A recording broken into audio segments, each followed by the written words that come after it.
Now, if you can notice, there's like these blemishes on the TV, not on the actual presentation, okay? And the reason I'm pointing that out is because the next slide, I don't want you laughing, okay? Yeah, I said no laughing. That's me. I grew up here in Orange County, started real estate in 1975, broker, investor, mentor. He came up with that phrase. I'm regional broker for Pelago, founder of H&M Real Estate. I've done over 300, probably 400 flips since 1975. This meetup has been going on for 10 years now. This is the 10th year that it's been going on. Marcus started coming 5 years ago, and I know there's others that have been coming longer than that. We were at a pizza place 5 years ago, so we've changed. Here's my contact information. If you need my contact information, you can pretty much go to my website, joehomes.com, and get everything that you need there. Hopefully that's not hard to remember, joehomes.com. Just spell it correctly, okay? What we're going to cover today, and if you're one of those, what generation gets triggered by certain things nowadays? Where's my what generation gets triggered? Is it the all of them? Okay. Well, please don't get triggered because I am going to talk about the new president and presidency. I'm going to talk about tax cuts, and most of this is real estate related. So uh, if I throw some stuff in there that's political, like, sorry, it is. Excuse me. Will the real estate markets crash? What will be crashing? My predictions for 2025, preparing for 2025, and my personal team predictions. Okay. New president in office. Are the adults back in the room? Oh my God. Thank you. Yes. Money is green and woke has nothing to do with it. Please. I'm not speaking about any of that social stuff. I'm just speaking about money, green, and who can make more of it for you. Okay. Doge, will it work? Gosh, I am like super hoping that it will work. I'm a little doubtful, but we'll see. We'll see what happens, and that really is upon, I would say, all of us. If we see them going in the wrong direction, then you should reach out to people and let them know you're going in the wrong direction. Just like here we go, the trigger part. Just like this last bill that did not pass. It's like, what were they thinking? And on top of that, I don't know if you knew, but they were going to give themselves a raise as well. It's like, really? What are you thinking? Um, will the Democrats get on board? That's a big question. It's like immigration, you want to make your community safer, so they have to go back. I don't know. Will they get on board with that, with Doge, with everything else that's going on, or will they be politicians like they are, like, you know, they were made to be? Who knows? I don't know. I'm not predicting yet, by the way. Uh, yeah, that shouldn't have been in their title and escrow. Yeah. Tax cuts. The Trump tax cuts hopefully will be made permanent. They do expire at the end of 2025. And if you haven't been an investor and taken advantage of these tax cuts, then you'd have no idea what I'm talking about. But since he's back in office, I'm 100% sure that they're going to extend those tax cuts. Okay. No tax on tips, Social Security, and what else? I've heard that he doesn't want to tax the military under a certain rank. I agree with that. I mean, why are we taxing these young men that, you know, may get put in harm's way? It just doesn't make sense. Uh, Social Security, old people that get Social Security, like there is a Social Security penalty because most people are still working when they are supposed to be getting Social Security. So if you get Social Security and you make over a certain amount, you get taxed. Why? Okay, I guess that's my opinion. BOI reporting, does anybody know what that is? Yes. Business, something, information reporting. It's Okay. reporting about our entity. Okay, and who required it? The federal government, an agency called FinCEN, financial crimes. Financial crimes. Uh, oh my God, what did I do, Alex? Oh, financial crimes. Anyways, if you had an LLC, if you have an LLC, you were required to file on the government website and tell them who the owner was of the LLC. Isn't one of the principles of having an LLC, especially not in California, in other states, is to keep it private? Well, no, they didn't like that. They put it under the guise of money laundering. We want to go after those money launderers. Like money launderers, you're describing Congress, aren't you? They're the money launderers. But anyways, here I am telling everybody don't file until December 30th. And what do? I file the end of November, and what happens? A federal judge says it's unconstitutional. You don't need to file. So if you haven't filed yet, please don't file. You don't need to. They're fighting it out in court, and I'm hoping with the new president, he's going to say that's ridiculous. We don't need this information. Okay. But it was big. Well, now they have my stuff. What are they going to do? They're going to delete it. Yeah, right. No, they're not going to delete it. So I should have listened to myself, I guess, right? You have to do it for every single LLC. Every single LLC, yes. Every one. You have a lot of them? No, I mean I have one. You have one. I did it though. You did it. When did you do it? A month ago, or 2 months. Okay, yeah, you're like me. I hate procrastinating, so I didn't want to wait till the last minute, like I was telling everybody. And I'm hoping, President gets elected, and he did. And then I'm like, geez, it's the end of November. I don't want to wait any longer. So I told everybody what I owned, and now I don't need to tell them. But they're not going to send it back or anything. Um, Proposed tax cuts. We just did that. No tax on tips, Social Security. Oh my gosh, I didn't go through this like I thought I did, I guess. Will the markets crash? And I've always said, I'll move over here. The market is basically like a three-legged stool. First leg is interest rates. So if it's a battery running out.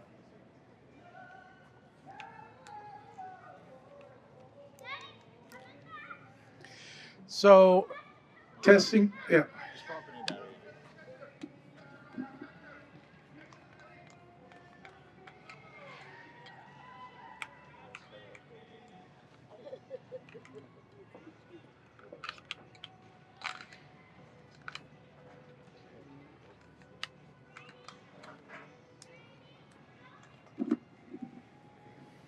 Thank you, my technical advisor.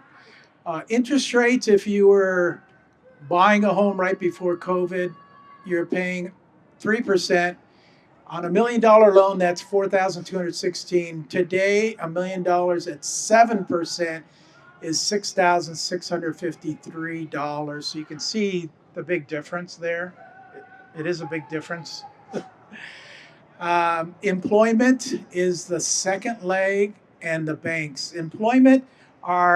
Employment is really good right now. I don't know how good it's going to be after Doge gets in there and starts firing people, but it's really good right now. So we got two legs that are standing so far. The interest rates kind of wobbling, and then the banks. The banks make money when they can make loans. So they're hurting here because they're not making a lot of loans. So then they start getting tricky and say, well, we're going to lower the FICO score so you can qualify more people. We're going to do creative financing. Yeah, let's do warm body loans again. If you have a warm body, we'll give you a loan. Okay. Yeah, none of that stuff works. So the banks have not gotten crazy yet. Hopefully they won't. I don't think they won't. I don't think they are, but um, do you live or own property in the DC areas? Government downsizing? If you don't think it's going to happen, I can tell you it's going to happen. Uh, the last one there, freeway therapy. That's my explanation for um, basically. They said that only 6% of the government workforce actually comes in to an office to work. Everybody else is working from home. Okay. The first thing that Elon and Vivek are going to do is tell everybody, you've got to come back to the office. If you don't come back to the office, you're fired. Okay. And you're going to see a lot of other companies doing the same thing. The next thing they're going to do is what I call freeway therapy. Freeway therapy is, oh, yeah, you guys are doing Social Security stuff in this office. Okay, we've decided to move this office to Texas. Freeway therapy, long distance. How many people are going to go from the DC area to Texas to keep their job? Probably not many. That's another way they're going to have people basically fire themselves or quit. So remember, these are my predictions, okay? And he's recording this, so next year we're going to find out how close I was. What will be crashing? I would be very leery of anything commercial, high rises, malls, large multifamily. However, if you look at the other side of the coin, if you're savvy on syndications and learning how to evaluate those deals, there was a large mall type structure in San Francisco that was, just recently sold. It was like 500 million when they bought it, and they sold it for 50 million. Yeah, it's that bad, and it's going to get worse. It's coming. So if you're into commercial, you said you're into commercial. Yeah. If you're into commercial, that's probably a good place to start looking in 2025 and educating yourself. Commercial has nothing to do with residential. Totally two different animals. Something that I never decided to get an expertise on. I don't know if I wish I did because I've had so much fun doing residential, but if you're young and you're looking to make lots and lots of money, commercial right now is probably the best avenue for you. Okay, but again, it's not an easy, hey, commercial, can you teach me? And, go from there. It's more complex. What's happening now, we still have historically low inventory. Obviously, new president, changes are coming. What did he say in the last few days? I'm sure you all heard Canada is going to become the 51st state, and the prime minister, he's going to appoint the governor. He was talking about Panama today. Basically, told Panama that you're charging American companies and ships too much money to go through the Panama Canal. You need to discount that for us. If not, we're going to take over the Panama Canal again. We gave it to you back in the Carter days. So young people, Carter was a president. Sorry. Carter was a president right before Reagan. Okay. We up to date now? Good. He's still alive. He's 99. He's like real close to 100.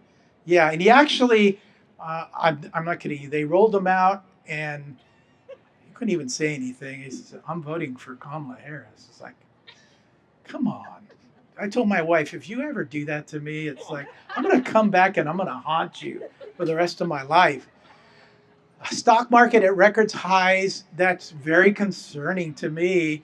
I don't do stock market. my grandkids' uh, 529 plan, which is a plan that you put money in for the kids. It grows when they get to college. They get to, spend it. Is like this last year, it went up 30%. It's like, that's never happened. And I'm like, what do I do now? Do I take it out or what? It's like, I don't know. So I asked my son and daughter-in-law, both, all three of them. I said, here's what they have. What do you want to do with it? Because if I were to make the decision, like to take it out and put it someplace safer right now, it's going to continue to go up. Okay, if I take it out, it's not going to do the opposite of what I want it to do. So I'm just going to leave it in there. I'm just let it roll, whatever. Seller's market will continue with more buyers in the market than homes available. My prediction. Slight growth or appreciation will continue, and foreclosure rates are still down. So that's why I don't see that the market's going to fall apart. I really don't see that at all. I think it's going to continue to go up. I learned this word the other day, signal and noise. And who was it? Mr. Wonderful, Kevin O'Leary, was talking about signal and noise. And he said, I used to work for Steve Jobs. Do we all know who Steve Jobs is? Yeah, you have an Apple, right? Okay, good. Which was surprising to me, but anyway, he worked for Steve Jobs, and he said Steve Jobs was 90% signal, which means he's paying attention, and 10% noise. And then he said Elon Musk is 100% signal. I want you people to be as close to 100% signal as possible. There's signals out there. There's things that are happening. You just need to pay attention and then take action. Because if you don't take action, nothing's going to happen. You have to take action. Are you ready for massive change? So 2008 was the last one. Don't get left behind. If you purchased real estate prior to 2008, I'm sorry, but you lost. If you purchased after, then congratulations. Okay. Hedge funds began purchasing and renting out homes, and I think they are headed back next year to make us a nation of renters. Okay. Without a doubt. I mean, they've got the money. They're going to come back in and start buying. Don't let them buy. You need to be there buying as well. Your investments, whether they're in another state, because I know California is very expensive, but you need to buy something someplace else. Because if you bought properties like I did in 2008, you'll be sitting pretty up here predicting things like I was. Okay? Learn how to buy commercial properties. We talked about that. Learn how to do syndications. You know what syndications are? Anybody not know what syndication? You don't know what a syndication is? Okay, so let's say I wanted to start a syndication, and I've got 45 years of experience, and I start to go buy fixers. And I don't obviously have Trump money or Elon money. So I asked this group of people if they want to invest with me because I know what I'm doing. And then I offer you a return on the money that you invest with me, anywhere from 10 to 15% or more, whatever, I can get and you can be happy with. Okay. What I want you to be, if you're a syndicator, I want you to actually be the syndicator, because you're not the one that's putting in the money. You're the one that has the expertise. But the syndicators get the most money at the end of the day. And then the rest of the profit filters down to the investors. And like I said, 10 to 15%. My properties, if I use the same money start of the year and I buy 3 properties, I'm usually getting, by the end of the year, I'm usually getting about a 30% return on the money that I'm using 3 times over. So if I'm giving you 10 or 15%, yeah, that's good for you for that, period of time. Um, but for me, it's better for me just to do my own thing. But anyway, as a syndicator, that's what you look for, somebody that's doing something that has the expertise that can give you a better return that you can get anywhere else. Okay. Partner with somebody who knows what they're doing. Like I said, I have no idea how to syndicate. Do you know how to syndicate? No. Okay. Does anybody here know how to syndicate or syndicated before? No? Yes? Yes? Yes. Yes? What did you syndicate? Um, Project multifamily. There's industrial, industrial park. A couple of things like that. Were you the actual syndicator? On two of them. Okay, so you had the expertise. And then how much ballpark return were you giving? Yeah, it was about what you mentioned. I mean, Okay. it depends on how many people you have. But I mean, as a percentage, yeah, it's about maybe 50, 20. Okay. And then you could overcomplicate it, have different layers of it. Yeah. But did I kind of describe it correctly? Yeah, you're just pooling resources and a bunch of people investing instead of, and sometimes you have a bank involved. Yeah. Syndicating part of it. Yeah. Raising Well, capital. we had a speaker, was it last month? Yeah, last month we had a syndicator here speaking, but he went to jail for 10 years. But now he's back, you know. Mike Milton. Mike, yeah. So, my predictions for 2025, and I don't know, whoop, okay. So, this isn't updated, but anyway, I'll update it. I'm predicting that interest rates are coming down to 5%. By the end of 2025. Yes. Okay. I'm old, and I've seen this movie before. We were talking about Carter. Carter, the interest rates when he was in office were 18%, which was way long time ago. And then who got into office after that was Reagan. And I call Reagan just like Trump. I called him the cheerleader of this country, and it made everybody feel good. And when people feel good, they take more chances, more risk, and interest rates came back down dramatically under his 4 years. And that's the movie that I'm seeing again. And that's what I think is going to be happening again. I know 5% is really low, but if he starts getting this economy going and Doge actually starts working and people start seeing that it's working, he's going to put more money in people's pockets. Investors, hello, investors. So I think interest rates are headed down, not up. I don't think the Fed chairman Powell is going to last. I think he's on his way out, whether he knows it or not. He's like the FBI guy. Okay, I'll resign. Yeah, I think he's on his way out, and he can take his girlfriend Janet Yellen with him. Real estate, I think, will go up 5%, but commercial will go down 40% or more. And a lot of that has to do with the loans that are coming due. So now commercial loans are totally different than residential. Residential are 30 years. Commercial loans are for a short period of time. What, 5, 7, 10, 10 max? And guess what? This coming year and next, we're hitting the 10 max. And if interest rates are still high, which they are going to be the first part of the year, you can't afford it because you can't, necessarily make the interest payment. The place I was talking about in San Francisco, they basically just gave it back to the bank. They said, "Here, we can't do anything. Everybody's gone, and a bunch of homeless people, whatever."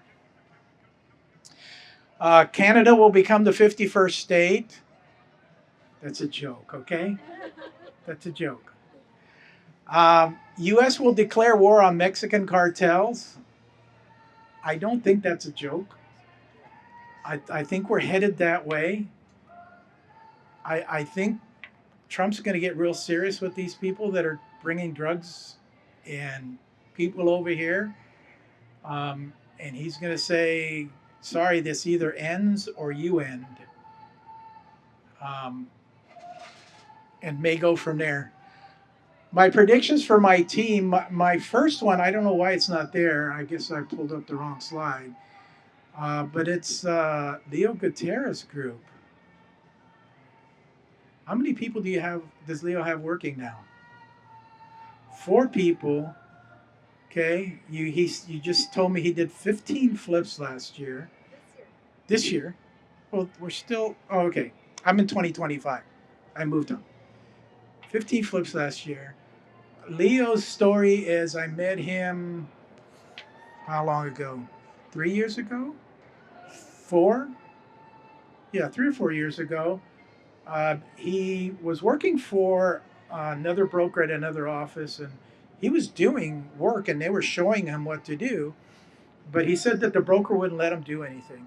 I go, what? Like, does he let you write an offer? Yeah, he'll let me write an offer, but he won't let me present it or anything. I go, well, what's that teaching about? It's like doesn't make sense. Come work with me. I'll, teach you, take care of you. So he's gone from that to hiring 4 agents underneath him and Pelago both.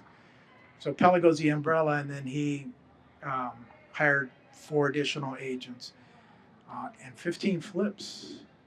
So I'm very proud of you and your team. You can tell him that because he's not here tonight. Alex behind the camera and his wife Lauren, who are not here. I have a special prediction for Alex. I see a young person in your future. Okay. All right. And this is not a typical, I'm a guy, the first one has to be a boy. This is, I want a girl for you, okay? Because I want her to wrap you around her finger because I know that's the type of dad you are. Yeah, I know that's the type of dad you are. And so I think a girl to begin with will be perfect for you. Okay. And then however many other children you want to have is fine. But I'm predicting All right. a girl child in Alex and Lauren's future this year. On top of that, you're breaking out on your own. Not totally, but I'm pushing you out of the nest as quick as possible here. You're doing more independent stuff, which is awesome. I'm 100% behind it. Okay. Knowing that you're still under my wing is fine. It's okay. But, that you're doing what you're doing and also helping others is awesome. And I appreciate that. Last person I want to talk about, not the last, but the last one on my list there is Stephanie. Stephanie and I met a little bit over a year ago. We were at a meetup. It was basically it was a private meetup. It was supposed to be for active real estate agents that had what we call pocket listings. And the only reason that I went, and I've told her this many times, I was invited by a title rep guy, and I said, "Is there going to be food there?" And he said yes, and drinks. And I don't drink, but yeah, iced tea is good. And if you feed me, I'll go. But again, I've been doing this for 45 years, and I know what those kind of groups are basically just, real estate agents just talking about whatever. Because if you had a pocket listing and you were an intelligent real estate agent, why would you share that with me? Okay. I'm sorry, you wouldn't. And Omar and I met for coffee earlier, and that's one of the, you know, things I ask real estate agents is like, oh, you got a market listing? Oh, great. You want to share it with me? Depends on their experience level. Some say yes. Most of the smart ones say no. Why would I want to like double end this transaction. I want to find a buyer. You have a buyer? You want to share him with me? Oh, no. Why would I do that? Okay. So it kind of goes both ways. So Stephanie was working for a brokerage, and I don't know if she was learning real estate, especially investment real estate. Um, so she asked me if I take her under my wing, and my wing's getting full, by the way. Yeah, I've got all these people wanting to come under my wing. But anyways, I'm very proud of her. A year later, we've closed several deals, and she had a big one that closed here recently. She is still afraid of writing offers, but I'm pushing her. She loves talking to people. However, she's a mother. And if you've ever been a mother, then that's what you do to other people is you mother them. And I keep telling her, do not mother these agents. Like, do not mother anybody. You're trying to get information that's going to benefit you and your client. So why would you mother these agents? And you send an offer, and I told her the first one that replies is the one that loses.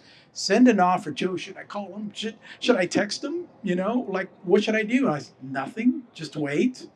Okay, because the first one that replies is the one that's going to lose.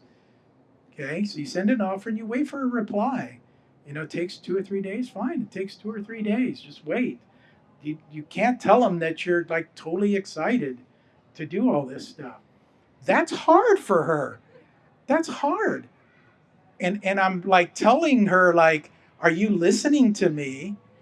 And she keeps saying, I'm listening, but I'm not comprehending. What does that mean?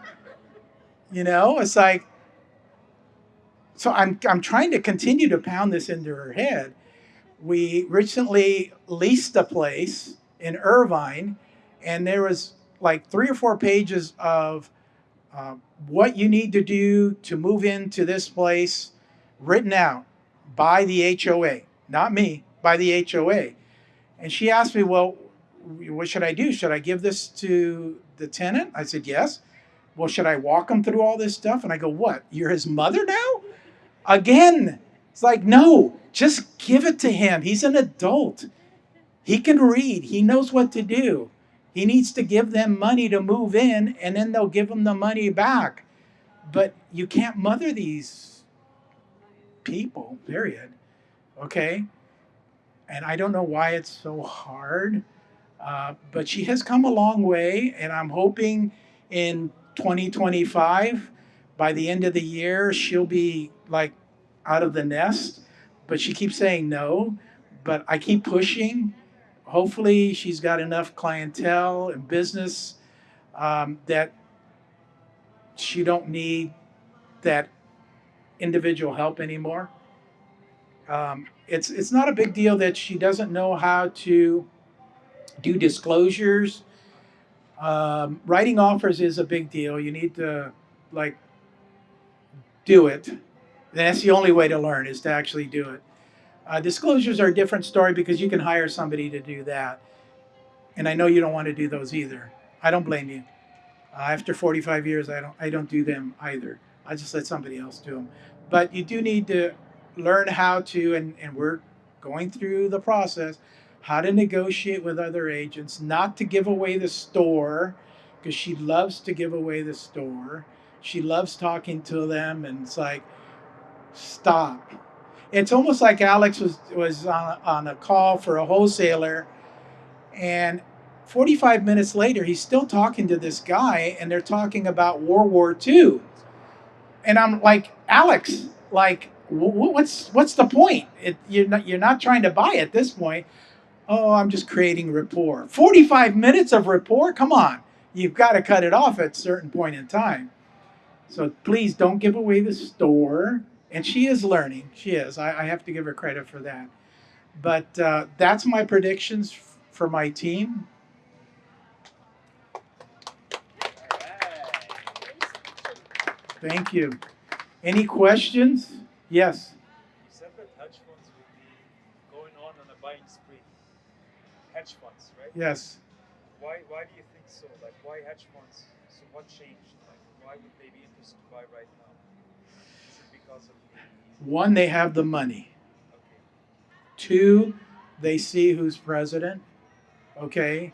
And if the economy gets even better than it is now, then they're going to start buying again. I don't see any reason for them not to start buying again. Do I think it's right? I don't know. Somebody was talking the other day about, passing a law that hedge funds can't buy single family residence. I don't know. I mean, this is a free country, You should be able to do hopefully what you want to do. And you put restrictions like that, then at the end of the day, it kind of punishes everybody. But I can understand the question. Yes. Is it Q&A already? I have a What's, question. guys? Is it Q&A session? Yes. I have a question. So, look, Trump, to me, he's a likable president, but he said he's going to mass deport illegal immigrants, which will reduce the demand for housing. Wouldn't that reduce the rent and essentially hurt the real estate market? I don't mean to be disrespectful at all. How long have you lived in this country?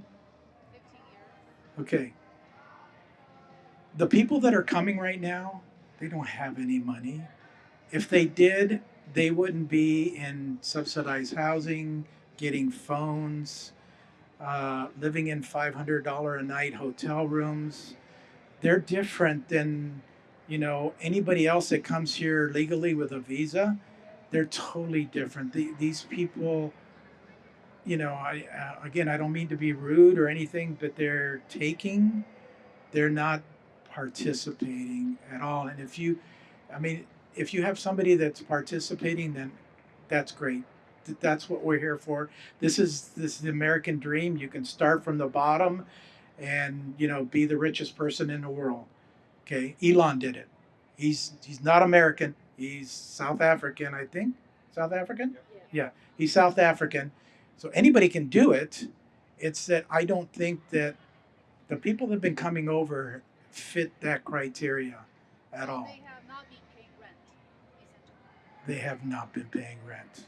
You and I have been paying their rent. Okay, and I don't think that's fair either. And you're starting to see a lot of people speak up, especially in New York and Chicago, where they're spending $500 million on these people that have come here. And especially if you're from New York or Chicago, you're Democrat, and they're saying, well, wait a second, that's my money. Why are you spending it on them? Rightfully so. Okay. Question. I'm not interested in this whole Democrat Republican thing, but I am interested in like this deportation thing that's going on, right? So I'm curious because I'm wondering if there are any predictions about the amount of deportation versus the amount of housing available, and if that'll change the market at all, right? So I imagine they're expecting a certain amount of people to be deported. I'm wondering if there's been any numbers about what amount of people that is, what that could do to the market as far as just people leaving, maybe that house becoming available to sell, and what changes that could cause. I think it's a similar question to what she asked. I don't think these people are participating in renting single family houses from, investors. I just don't think that's happening. And then as far as the deportation goes, it's going to go, I would say, slowly at first. They're going to pick on the low hanging fruit. The low hanging fruit are people in jail. That's the easiest. It used to be where if you got arrested and you were not a citizen, you would go to jail for whatever crime they arrested you for. And then immigration officer would be in jail and he would say, "Where are you from?" "I'm from Mexico." "Were you born here?" "No." "Okay, we are going to put a hold on this individual. When he gets done with his local charges, and we will call immigration. They'll come pick them up and take them back. That's what's going to happen to begin with. Okay, that's the easy, low hanging fruit. Okay, then they're going to move into other stuff. How they're going to do that, I have no clue. But they're going to start with the easy stuff. Do you know if there's been a prediction in other markets that may relay some kind of assurance, like maybe in the housing, well, outside of the housing market, maybe like in the employment market, where they're expecting a certain amount of people to leave? Because I know that those dollars leaving the area, whether they're pennies or scraps, are still affecting the economy on a macro level. So in California, we've had an exodus of over 1 million people or more here in the last few years. And you know what? If uh, what's her name wants to leave because President Trump got elected, I'm waving bye. Okay, the people that have been leaving for the majority are Elon Musk and billionaires and millionaires like him because of what's happening here in California with whatever tax policies, woke policies, whatever you want to call it. If you have enough of those people leave, okay, let me put it this way. Are you predicting with the There are, recession they will come back? no, Okay. there are 50% of the people in the United States do not pay taxes. 50%. Okay. The other 50 pay, but I'm going to tell you that the richest don't pay because they have lawyers that get them down to the point where they don't have to pay. So who pays? The middle class. And they always have. And I'm sorry, but they always will. If you don't have money to pay, you can't pay. If you have enough money, you don't want to pay, you hire an attorney or, tax attorney or whatever, or do a corporation. Okay, so the middle will pay. So that's what I'm hoping with Doge is they start getting rid of all this fraud, waste, and abuse, so that it relieves a lot of the middle class from having to pay all this stuff. We're still going to have people that can't pay, and we're still going to have rich people. You go to any country, and they don't have three; they only have two. They have rich people, and they have the poor people. They don't have a middle class in other countries. Do you have a middle class in Turkey? Yeah, it's You do. the same problem. Okay, so the middle class pays the majority of the taxes, the rich don't, and the Yeah, poor obviously don't. yeah, Yeah. same issue. Mexico is two, rich or poor. That's all there is. Rich or poor. Steph. You talked about how you have a small fraction of insecurity about the Doge following through with their policies. Where's the cheek in the cake? The only reason I have a small insecurity is because I know they've tried this in the past, but they haven't tried it with outsiders. So the small security is I'm always very conservative. So I kind of have to leave a little bit of room. If you want me to take that off, I think they're going to do a fantastic job. I think once they start doing what they're doing, the American people are going to start applauding it and saying, keep going, keep going. Everything should be on the table. Everything should be on the table. The military, Social Security should be on the table. I mean, if you're a young person like this, why would you expect Social Security to be around when you're of age? It just to me, I saw that. Okay, I saw that when I started, getting into real estate and stuff, and I always invested in real estate and other products to support me when I get to be this age. So, yeah, they give me Social Security, but so what? It's like whatever. I don't want to live on Social Security alone, is my point. Okay? You need to be investing in yourself and in your future. Nobody's there to help you. Believe me, Social Security is not there to help you. Social Security is there to help the poorest in our country. That's it. I think the average check is around 3 or 4 thousand a month. It's like, how do you live on that? Especially if you're in California, how do you live on that? That's rent, right? That's about what you pay for rent. 3 or 4,000. You know, unless you're living with a bunch of people, but that's a different story. Yes. Uh, Two questions. First off, one of the slides presentations, you said commercial is going to drop 40% as a prediction. Does that commercial include like apartment complexes, or is that considered commercial, or are we just talking about just businesses? Yeah, the apartment complexes again, they've got 10-year loans, Yeah. and they're at 3%. And now if they need to refinance, they just can't do it. Right. So what happens? You have to drop the price. Okay, so you need to be in the position that says, okay, this is a good complex, and probably good because they haven't been pouring money in to fix it. And so now you need to negotiate to a point where it makes sense, even at a higher interest rate, to pour money into that to bring it up to the point where 3 or 4 years after you can sell it. So, yes, negotiation on commercial property is a big thing. Anything in real estate is negotiable, and it is a big thing. You just have to learn how to do that. And so right now, obviously, with the holidays are up, not a lot of people are listing their properties for sale at this Correct. point in time.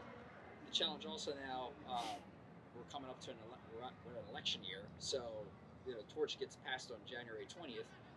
When, considering that in play, when do you see most people deciding to put their houses up for sale, and of course, more buyers coming to market?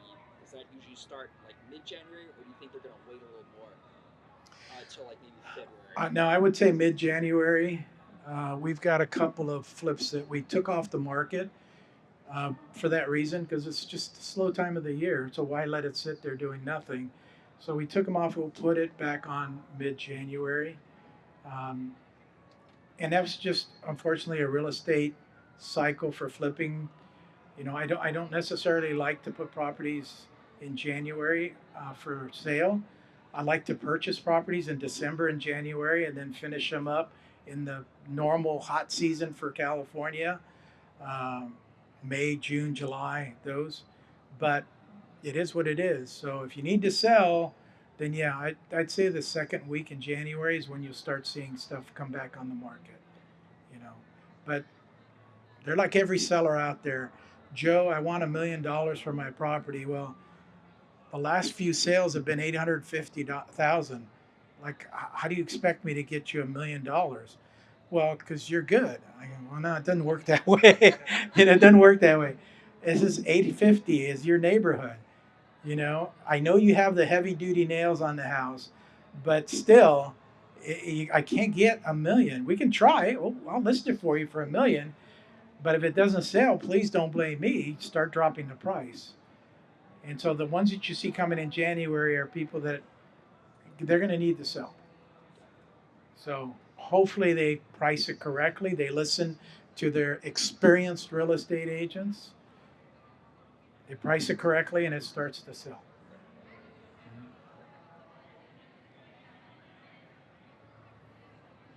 Marcus.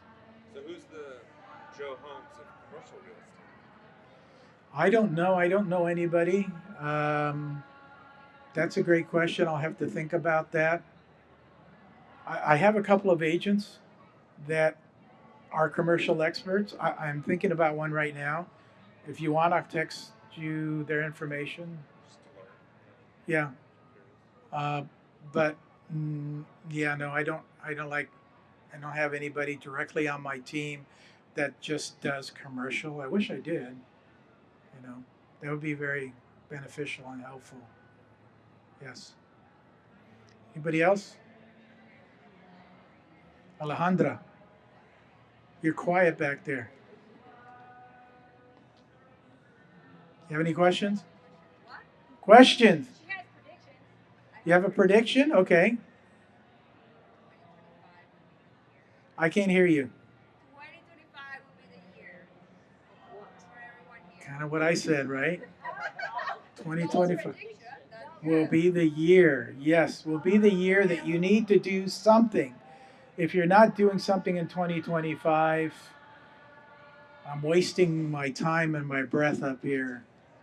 You need to do something in 2025. Things are going to change. He's going to be a cheerleader again. And by the way, here's another thought for those of you who weren't around. We just got out of Vietnam right after Carter got into office. We had the Iran Contra thing as well. This country was at its lowest, military wise, like at its lowest.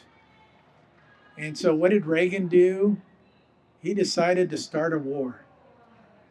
And not many people know about this, but there were some students that were in Ghana, I believe it. No, one of those little islands right around in Cuba, near Cuba. No, no, no. Anyways, one of the little islands there, and Grenada. Yeah, sorry, Grenada. I've been there. Grenada. Grenada. They had a school where there was American students there, and then Cubans decided they were going to go over there and mess around, and they had guns and all that stuff. And Reagan said, "Yeah, not on my watch," and he sent the military over there and kicked their butts out of there, and that turned the military around. They had a success. They hadn't had a success in forever. Okay, they had a success, and that's what turned our military around. And I think you'll see a lot of that, okay, with this president as well. He's not going to send troops, but he's going to do things a little bit differently. So that's why I'm saying I've seen this movie before, and I think that's what's going to happen. And if it does, then believe me, you need to either start preparing to buy, work with partners who are buying, do something because the market is going to change. The only nice thing about, I shouldn't say it that way, but the only nice thing about Carter was when inflation was happening, again, 18%, was actually good if you owned a home, because my home was going up in price 25 to 30,000 a month. Yeah, $30,000 a month because of inflation. So it was real cool, but I couldn't sell it to anybody. I ended up selling it because I needed to sell and buy the home I'm in now. I ended up selling it with creative financing. I actually took back a second on the property to be able to have the person who bought it qualify. And I took back a second on that property for 5 years. And then the guy paid me back because obviously the market turned around and then he could refinance at that point in time. So a lot of that stuff may come back. It's going to get down. I'm predicting it's going to get down to 5%. Okay. And if it does, then that's going to unfortunately shoot the prices of homes up, but at least you'll be able to afford the payment if it's down at 5% instead of 7% where it's at now. And people back then say, okay, well, Joe, you were paying 18%. I actually was paying 14% on my loan for my house. The difference with back then and now, I was paying 14%, but the value of my house was $160,000. So like, that's nothing. The value of my house is over 1.5 million now. If I'm paying 14%, I can't afford it. So that's the difference. So when somebody tells you, we've been, through this TV show before, you have to put it in perspective. 14%, 160,000 versus 1.5 million, that's a whole different story. Okay? Which is another thing I'm trying to teach Stephanie is like, don't believe everything that people tell you. Not that they're lying, but they're representing their clients. Joe, how many offers you've got? I've got 3 offers. Stephanie, how many offers you got? We don't have any. We don't have it. How many offers do you have, Joe? I've got 3 offers. Send over your highest and best. Okay? Well, that's not right. I go, what do you mean that's not right? Who are you representing? You're representing your seller.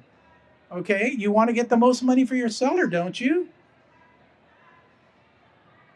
Like when I talk to agents and they're a listing agent and I say, okay, do you have any offers? No, I can't tell you that. Why? Is it against the law? Is it written down someplace? Oh, it's in a code of ethics. No, it's not. Why don't you want to tell me? Well, then that wouldn't be fair to everybody else. I go, what's fair have to do with it? I go, your goal is to get the highest price for your seller. If you tell me as an investor that right now it's $1 million and I'm willing to give you over $1 million, isn't that good for you? Should be good for you. So why don't you tell me? That's not fair. That's not fair to everybody else. I said, what does fair have to do with it? Okay. Real estate agents have to take ethics courses every 2 years. It's a pain in the neck, but we are the most unethical people in this world. We're right above car salesmen. Okay? Like, who are you representing here? Then please represent them. I'm just asking a question. If you're at 1 million and I can't go up to 1 million, then fine, thank you. Tell me, and I'll go away. I'll leave you alone. But if you can get 1 million for your property and that's what your client wants, even though you put 800,000 on the listing, that's fine. Just tell me. Let's work out a deal here. Benefit me, benefit you, right? Yes? No, they don't work that way. Sorry, they don't. Any other questions? Yes. Do you see AI used in real estate currently, or I don't know? That's like Yes. wild. I love AI. You do? I love AI. The reason I love AI is I put the address, I tell it on ChatGPT. I put the address, I tell it you're a 45-year real estate veteran. I need a property description. I hate doing property descriptions. And it comes back with the best property description in the world. So I own condos in San Juan Capistrano. I want to tell you they're in a D area. Do you know what I mean by D class area?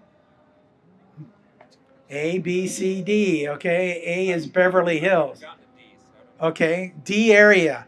And I put, give me a description for this property I'm selling in San Juan Capistrano. And it came back with the best description. Stephanie calls me. She says, are you kidding? You're going to put that on there? I go, yes. The purpose is for people to read it and then look at the professional photos I put on there and then hopefully come out, at least to see it. Isn't that my goal, is for them to see the property? Yeah, but that doesn't describe the property. It's not in a nice area. It's like 5 or 10 miles away from the beach, but it's not like it describes. I go, yeah, it's like, so what do I care? My goal as a real estate agent representing my client is to get people to come out there and take a look at it. If it's in the D area, that's not my problem. They're going to come out, they're going to go look at it, and they're going to realize it. They're going to either buy it or move on, or they're going to be investors and buy it. Yes. I just want to say something because I'm a big fan of technology, and that because I did some commercial, we were doing some factories, and when you take a picture and set it to ChatGPT, it can give you amazing technical details on the type of concrete, how it's working, the load and stuff. Something you would never maybe just figure it out on your own. So it also you should use more the photo option to just make it describe technical stuff for you. Yeah, it's as smart as you go. So as smart as you are. Just it has no limits, to what you can do with it. That's the extent that I'm using ChatGPT, other than, um, like if a Pelago agency decides to leave for whatever reason, they're getting out of real estate, which happens a lot at this time of the year because they don't want to pay their fees. Their fees are not for us. Our fees are really inexpensive, but the fees like to join the board of realtors is like $1,300 now, and they just don't want to pay that. I I put down there, well, this agent's leaving. Write me something really nice, and so write something really nice about, sorry to see you go. You were a great asset to the company. We're going to be missing a lot. And, something that I'm sorry, I would not write. Maybe Stephanie would write as a mother would write, gosh, you're like leaving the nest, don't want you to leave the nest type stuff. So that's the only other reason I use it. If I know you do technology, but if you can find some way to incorporate AI into real estate, and I would say if you can figure out how to get agents leads, you'd be a millionaire. Okay. So an agent called me today. He says he wants to subscribe to Zillow leads. I told him, fine, it's your money, but you're wasting it. Zillow leads are worthless. And they charge you like, gosh, they charge you thousands of dollars a month for these leads that are literally worthless. They're just worthless. Okay. So if there's some sort of, you know, computing power in your head that you can figure out how to get leads for people, there are companies that are trying to do that. There's companies right now that will get all the statistics on a neighborhood. Joe's been there 40 years. He's probably not going anywhere. And why would he go anywhere? Okay. This person's got an interest rate on a loan 3%. They're not going anywhere. Why would they go someplace? Figuring out everything that's going on in the neighborhood. Okay. This guy owns a property with his wife, and we see through public records that his wife passed away. That's a good candidate. Maybe we ought to put him on the list to call. If you can figure that out, more power to you. There is companies out there that do that stuff. Um, PropStream, you can set up lists that will give you that information, and then put it in some sort of system that it's either going to call them. But you have problems with the big phone companies now with spam and stuff. Alex was texting people. I don't know if you text anybody anymore, do you? Yeah, it's like they pretty much shut that down.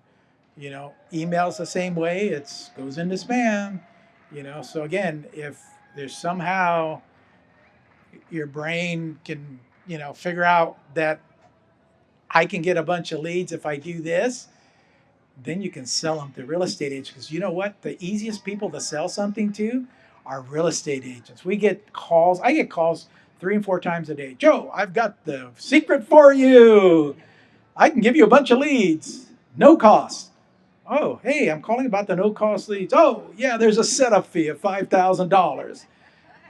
What's that all about? You know, I thought it was no cost. Oh, no, there's a setup fee. Do I get that back? How about this? How about you send me the leads when I close, when I pay you for it? Yeah, and it doesn't work that way, Joe. Yeah, you want your money up front, okay, even though you're going to send me junk leads that aren't going to work. So if you can figure that out, then we need to talk because I'll try it out for you first. Yes. Well, Joe, can I tell a little bit about Double Door that what we use AI for seller or listing agents? Thank you. I'm Amy Kwan. I'm the founder of DoubleDoor.io. We test an AI product. It's called Virtual Agent. What it does is we take the picture of your face and then we record your voice, and then you will record anything about your listing, any information, and then we market your listing to foreign buyers. We focus on foreign investor or foreign buyers. And when a foreign buyer come in to look at your listing, they could ask question in 29 different language about your listings, either in text, Chinese, Vietnamese, Japanese, or recording. So you don't have to work because you already record all the information about your listing. That's AI. So basically, we could help you expand your marketing area from a domestic to global. you work less and have more potential buyer for your listings. That's one thing we could do. We're still testing the products. We are not launching yet, but that's one potential using AI.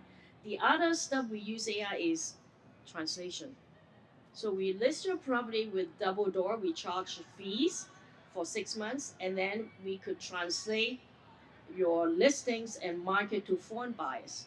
So we don't focus on domestic buyers, but we expand your buyer pools to from a domestic to global. That's what DoubleDoor.io do. Thank you. Thank you, Joe. Yes. She's trying to figure it out. Okay. Yeah. Which is hopefully you can do. You know, I don't know. Anybody We can do. already figured it out. Yeah, We just anybody. have not Any marketed the any other product yet. questions?